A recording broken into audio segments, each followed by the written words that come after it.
ప్రభునందు ప్రియమైన దేవుని బిడ్డలందరూ శుభవందనాలు తెలియజేస్తున్నాను. మనకు ఆయుష్ ఆరోగ్యాన్ని ఇచ్చి ఉదయం స్థుతించే భాగ్యం దయచేసిన దేవునికి స్తోత్రం కలుగును గాక. నీవు నిలవలేకపోయిన ఎడల నేను నీకు సహాయం చేయుదును అని అంటున్న దేవుడి వాక్యం. అవును ప్రియులారా, ఏ విషయంలో అయితే మీరు నిలవలేకపోతున్నారో, ఏ విషయంలో అయితే అధైర్యపడి ఉన్నారో, ఏ విషయంలో అయితే మీరు సహాయం కొరకు ఎదురు చూస్తున్నారో, ప్రభు సహాయం మీకు తోడుగా ఉండి ప్రభు మీకు సహాయం చేసి ఆయన కృపలో మిమ్మల్ని వర్ధల చేయను గాక. ప్రార్థన చేసుకుందాం. కృపగలిగిన మా తండ్రి, దయగలిగిన ప్రభానికి వందనాలు చెల్లిస్తున్నాను.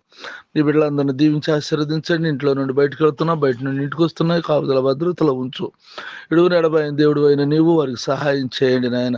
వ్యాపారం, వ్యవసాయం, ఉద్యోగం, చదువుల్లో తోడుకోండి, సహాయం చేయండి. ఉద్యోగాలు లేని వారికి ఉద్యోగం దయచేయండి. సంతానం లేని వారికి సంతానం దయచేయండి. అలాగే పరీక్షలు రాయబోతున్న బిడ్డల పరీక్షల్లో గొప్ప విజయాన్ని దయచేయండి నాయన.